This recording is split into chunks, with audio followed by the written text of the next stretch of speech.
Hi there. Welcome to the Raven's Call. I'm Eric Wordweaver Sjerven, Goathie of the Ridgar folk, and I'd like to welcome you to the show. This is a show where I ramble on about different heathen-related subjects, just kind of whatever strikes my fancy, sets my mind on fire at the time. Big UPG warning at the beginning of this episode, like every episode. This is just the views of one heathen here in East Texas. It is not necessarily reflective of the greater heathen community as a whole. It doesn't even necessarily reflect the rest of my tribe. But these conversations can be great conversation starters for you and your tribe to help encourage growth and development in your own tribal culture and hearth culture. So take it for what it is, please. I'm not any kind of Asa Pope or some kind of expert in the field. I'm just a guy. Please go and research and do your own work, because this is just meant to be a spark a thought kind of thing.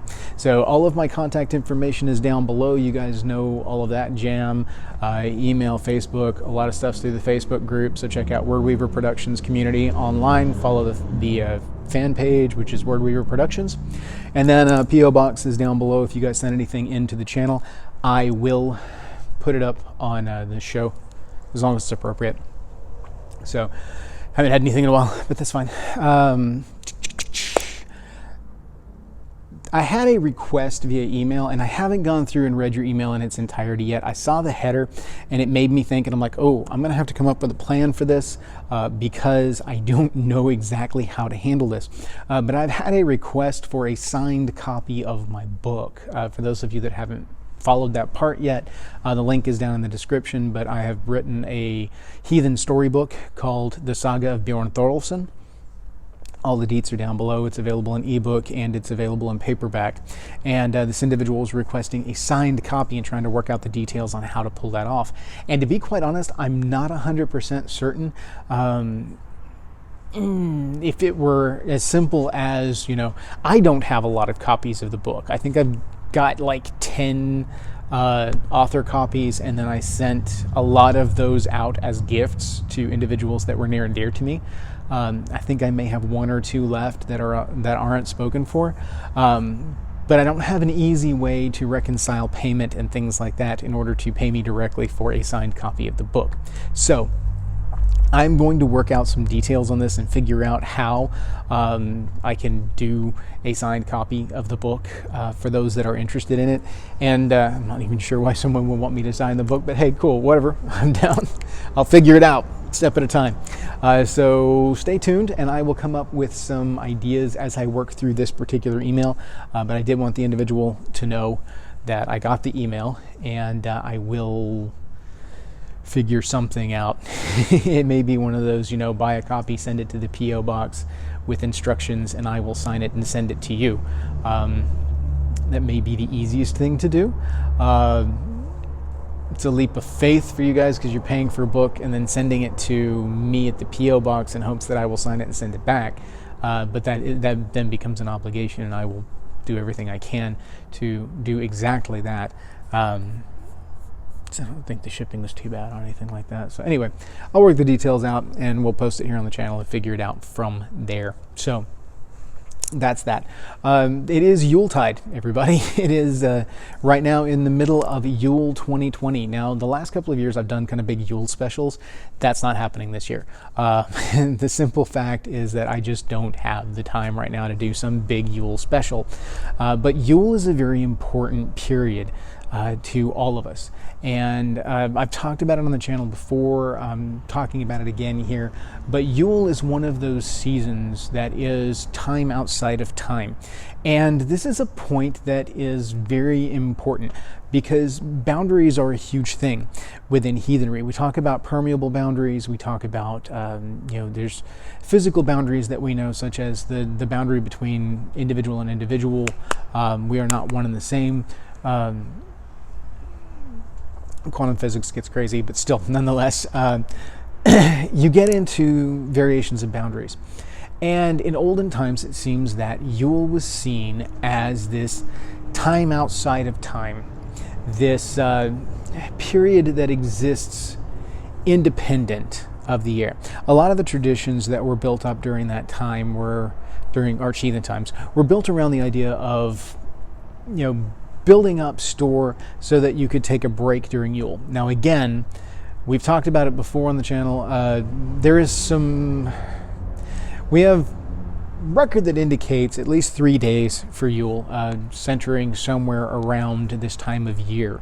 I've seen arguments on both sides for extended periods, shorter periods. It's a thing. But there was a lot of travel that took place, and there was a lot of, focus on shutting down, taking time to be with the family, taking time to celebrate. They would brew ale and whatnot for months ahead of time to get it ready. They would cook all sorts of foods, and by this time the harvest is done. Everything's ready to pull back in. So a lot of the hard work kind of things are already done for that season. There were, all the fields have been brought in, your equipment stored away for the winter. Short of keeping the livestock alive and then just enduring the winter yourselves, a lot of the work that was left over was more household stuff, more inward things. And there's a lot of like weaving and spinning and kind of things that you can do indoors around a fire, and that you had the warmth for. Now, of course, there's still things outside, such as the gathering of wood and processing of meat and preparing it for consumption from storage, things like that, and then some winter hunting that would take place. But this would be a period of time where you would try to shut most of that down. You try to get your hunting done that you needed to do. Most of the hunting probably would have already been done by now, but still there's some winter hunting that does occur. You would try to minimize some of that so that you could shut down. Well, you try to do all of that leading up to Yule, so that by what we refer to as Mother's Night, the start of Yule, you would be able to shut things down and take a break. And one of the main things that you see referenced in some of the folklore is that weaving would stop. They would stop spinning and they would stop weaving for that period of time. Household chores would kind of take a back burner because you've got most of the prep work done. You do all of the cleaning, all of the prep, and then you take some time to chill and be with family.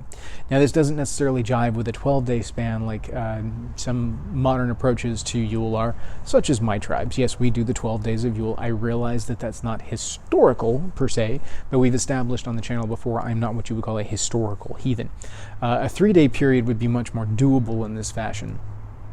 But the spirit of things, the 12 just works better for my tribe and how we do things, and that's just how we do it. So travel was a big thing during Yule, especially when you look at things like the Hemskringla and some of the other, like the sagas and things. You see that especially kings and positions of respect and authority would do a lot of traveling throughout the land during the Yuletide period. Specifically, there was some mention of kings going and visiting other important figures in the kingdom, and then a few days later, those coming and staying with them, or alternating years kind of thing, where one would travel to the king, or the king would travel to the people. But the idea was to do the traveling and touch base with one another, to be connected. There was an honor in the king coming and gracing a household and being present as a guest at the party. It was a real strong mark of honor for people to host those that were important to them.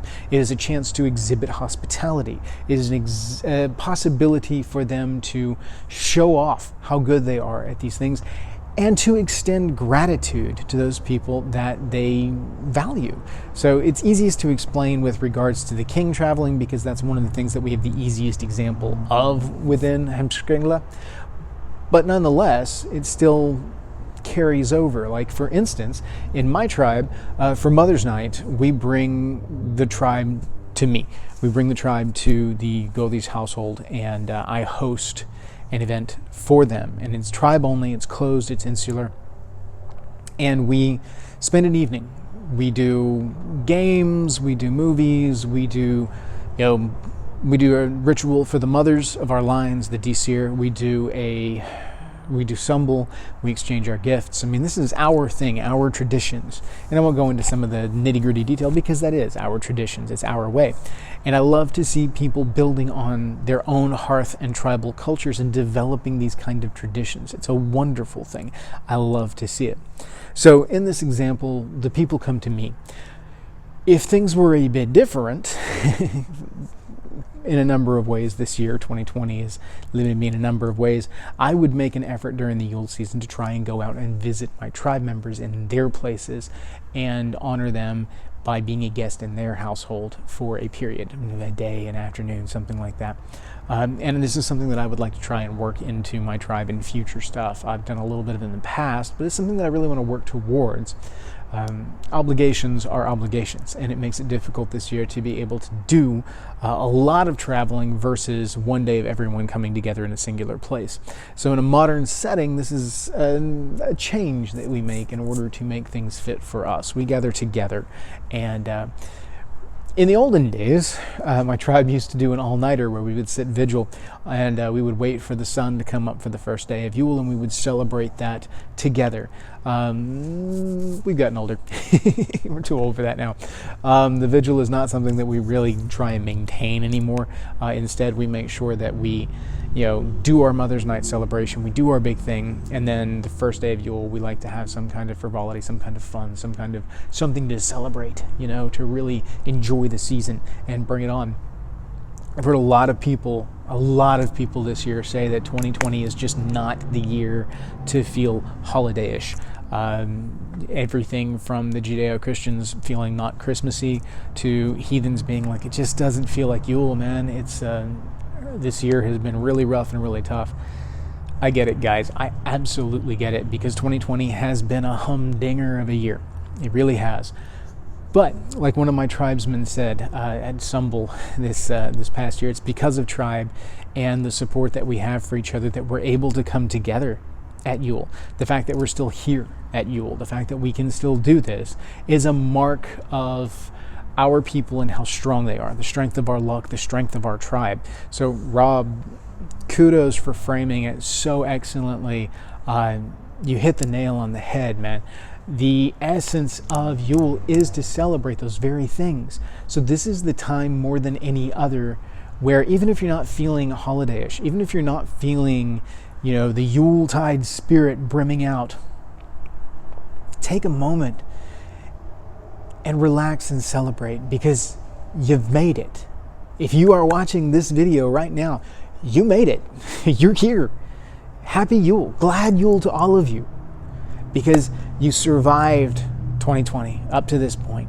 And as far as I'm concerned, like we talked before, the boundaries, the time in and the time out, 2020 is over to me. 2020 ended on Mother's Night. This is the time outside of time.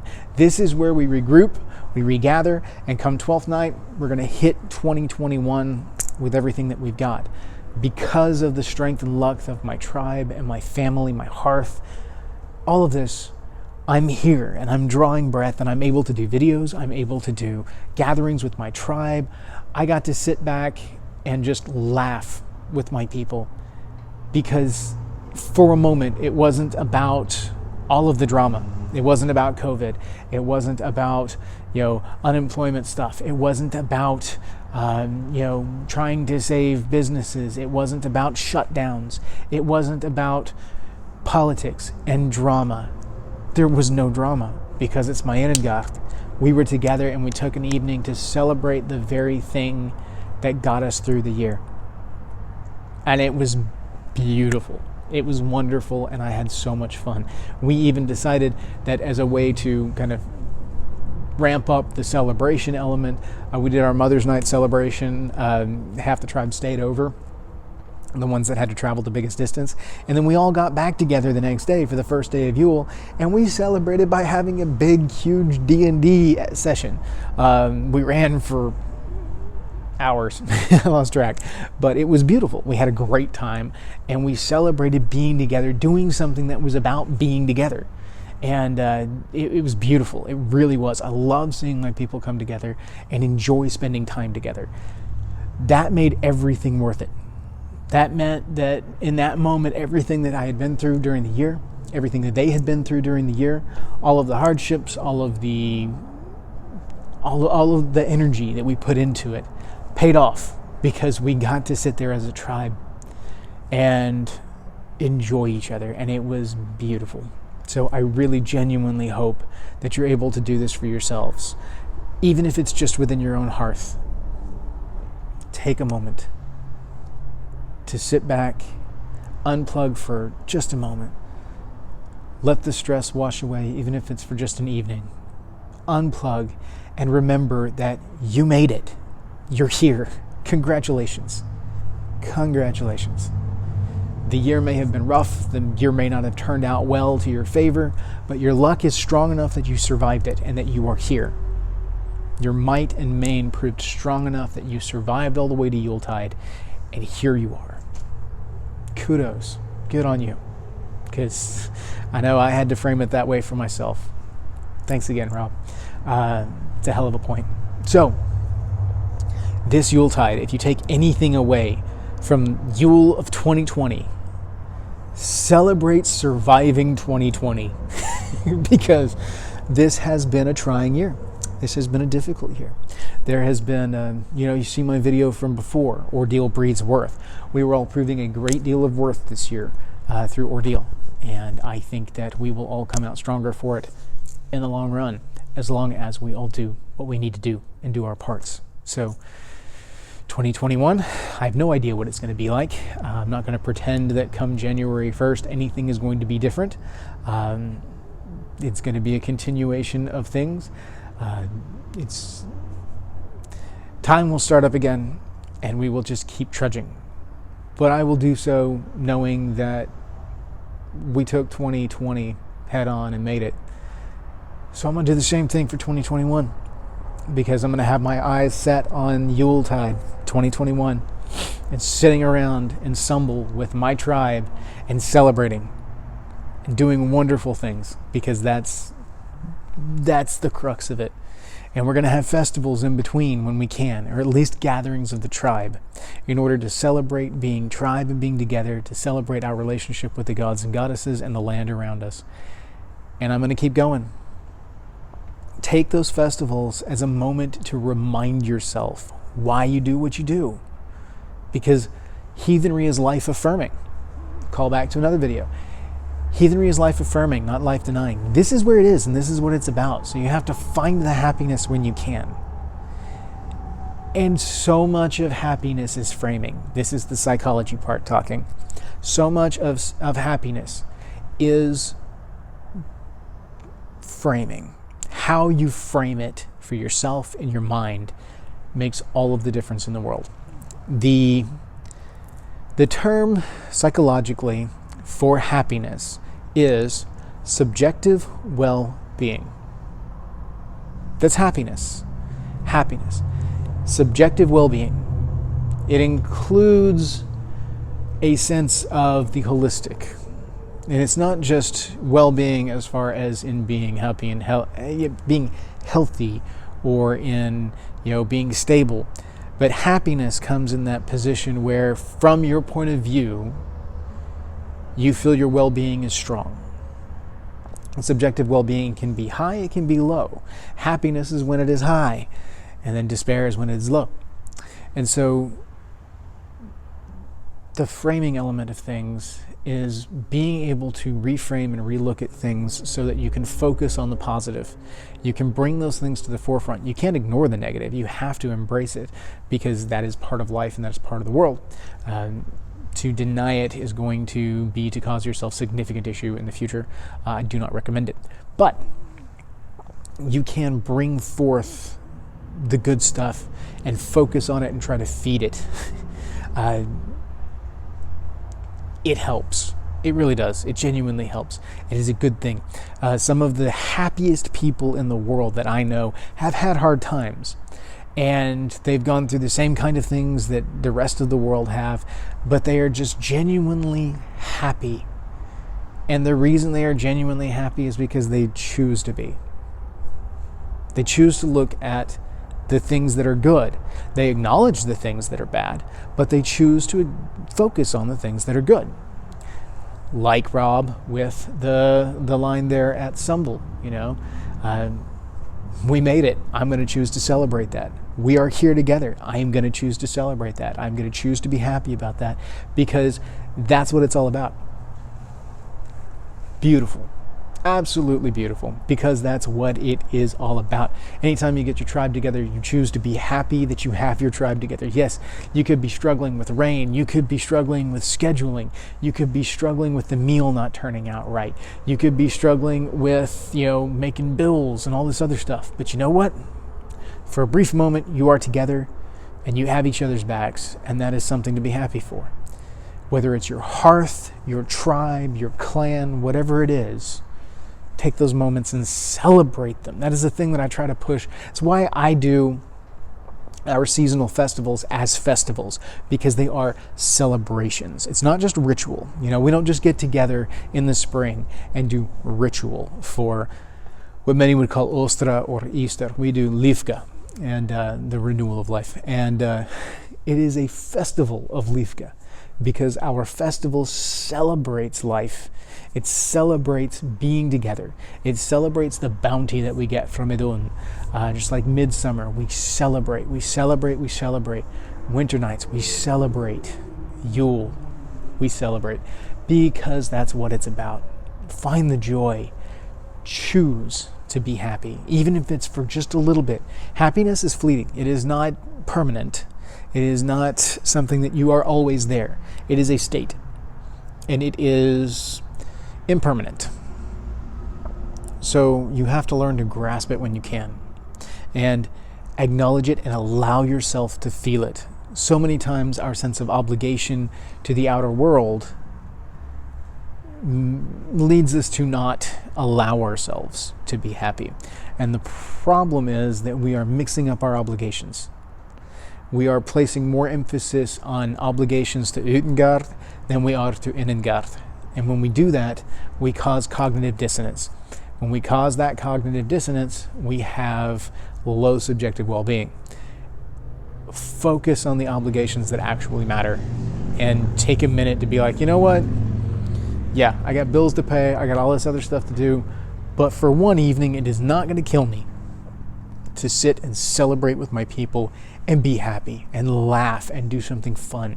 Play Cards Against Humanity, play Toffel, play Cube if you're into that, play any number of games, play Monopoly, I don't care, play video games. We played video games on Mother's Night. Why? Because that's something as a tribe we like to do together. We laughed so hard at this stupid little game called Saturday Morning RPG, because everything in it is a little indie game. Everything in it is a reference to 80s and 90s pop culture, and that's our wheelhouse, and we were having a blast. And that's what Yule was about to me.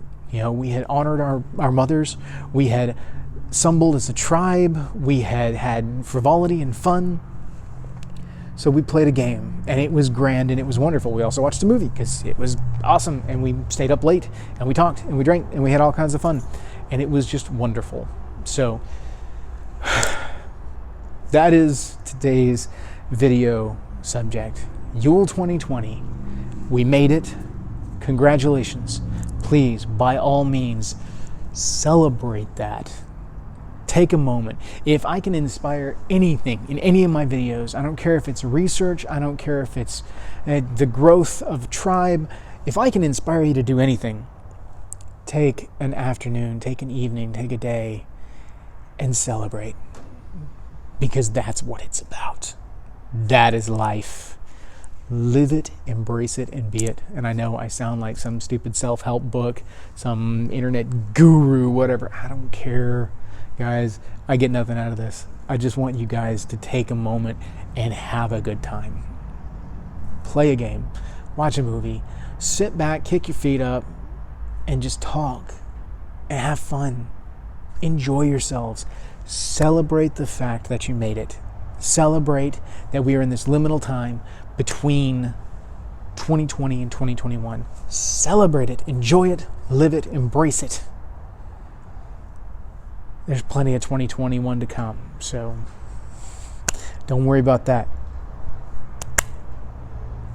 Glad Yule to you all. May your hearth fires burn bright.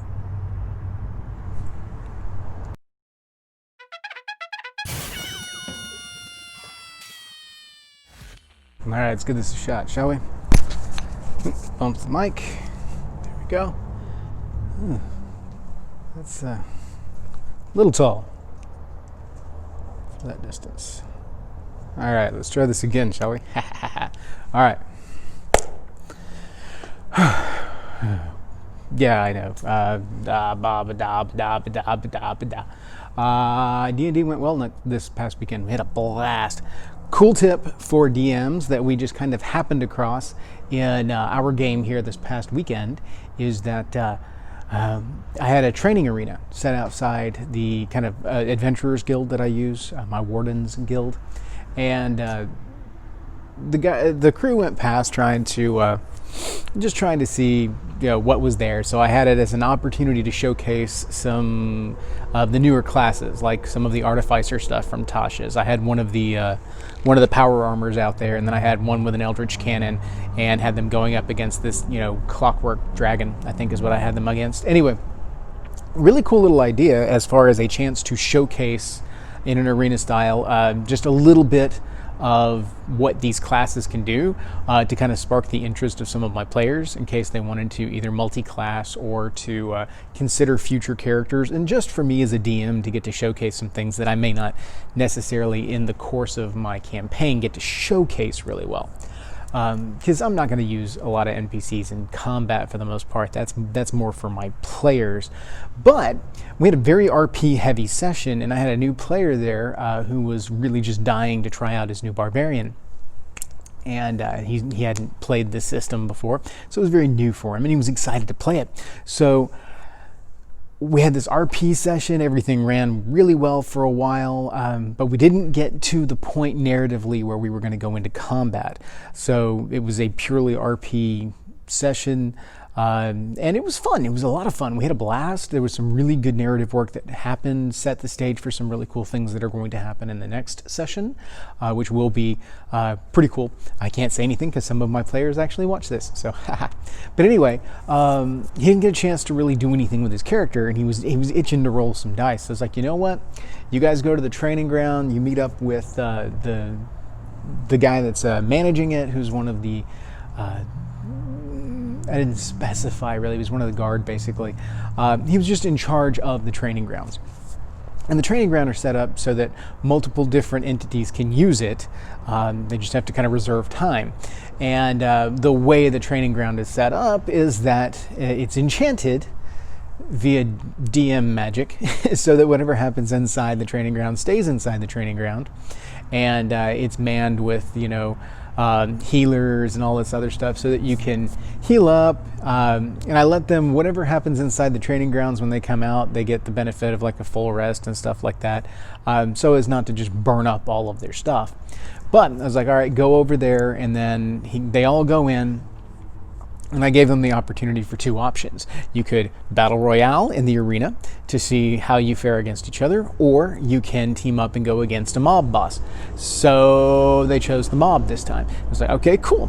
So I threw them up against a chain devil, which I have a party of level 3 characters, but there were 7 of them, and a chain devil is a CR 8 monster. It's ridiculous. I was actually trying to test my players and see what they could actually handle, because balancing for a party of that size, especially with some newbie players and some experienced players, can be very, very difficult.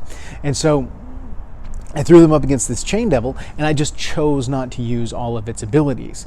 And what we did was we had, due to the augmentations of the magic within this boundary, I allowed for warlocks to be able to summon creatures that would be normally beyond their level, but because it's contained within this kind of pocket dimension element. And it's one of those where you can see in, but you can't see out, so there's not distractions from the crowd. It was just really cool. I worked out a lot of cool details with it and everything kind of on the fly. This was all one of those that just kind of happened. And threw the party up against this chain devil, and they had a blast. They got to use some a little bit more advanced battle tactics and techniques, and really got to kind of hammer out a few things with their characters without having to RP all the way up to a boss, And as a DM, you can choose whether or not you're going to award experience points based upon the training that they do within the grounds. It can be one of those things where, it's a chance to do dry run on stuff with, low cost, low reward type thing.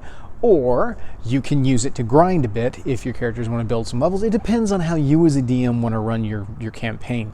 But it was really fun and really neat because it was kind of low risk for them. So they got to do all kinds of things they wouldn't normally be able to do within the normal narrative of things. And I think they will possibly go back to it later. But the coolest idea about all of this is the fact that it allows for just some, even if, like, we had one of the party members leave because he had to leave early. It wasn't even early, it was the end of the session. This was just kind of an extra thing we tagged onto the end, but he couldn't stay for this part.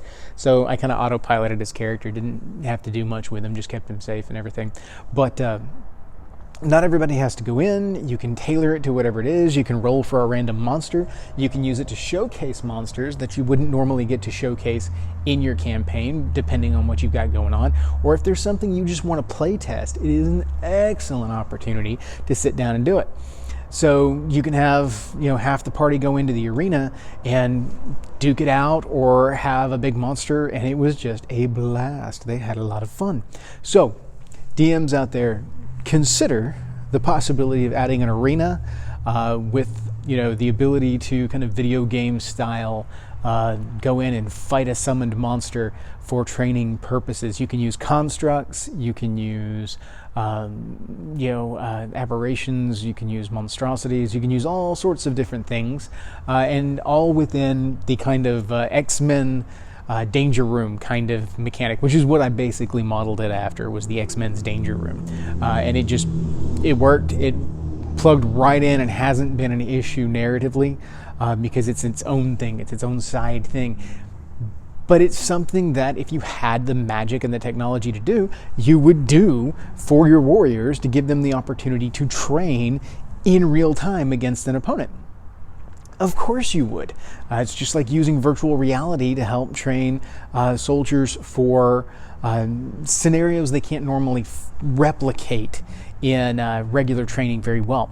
So it's just the same basic thing. It's just fantasy VR. And man, they had a blast. They had a good time. We ran, as a kind of an extra thing, it ran like 45 minutes was the combat because it was a big thing. You can do smaller things. You can do, throw them in there against a pack of barghasts or whatever you feel like. Bargura, just whatever feels like the flavor of the time. Throw it in there and let them go at it.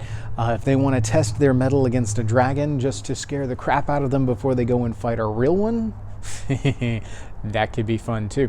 Also a good way to set up a false sense of security, because if you downplay, like I did with the Chain Devil, if you downplay the capabilities of the Chain Devil, who still almost took out my Dex tank. He's actually an int tank. He's a blade singer. But anyway, almost took out my int tank by grappling him and then doing turn damage, because he's only a level 3, but the dude has an AC of like 22. And if he had remembered to activate his blade singing, that attack wouldn't have hit. So he's got an extremely high AC for a low character. Yes, it's all within bounds of the rules and everything. He's an Eladrin blade singer and knows his stuff and is really good at it, and he can actually rocket that up to, I think, a 25 if he uses shield at the right time. So he's insanely hard to hit, which makes him an excellent tank. But I finally got to hit him, and as a DM that felt really good, because he tore up my Floral Hydra with almost no problem. Could not hit him to save my life. Now once they go up against legendary creatures, that's going to be a different story, because when you're rolling 27s and 30s to hit, yeah, it's a whole different ballgame. But the dice can be unforgiving, even if you have a +8 modifier to attack, with a 25 instant AC. You're still shooting pretty high up there, to be able to hit this and make it work. So I'm going to roll an 18 or higher on a D20. So it takes a big creature to hit this guy. Unless he runs out of stuff, or if his dice are unforgiving to him as well, which has happened before.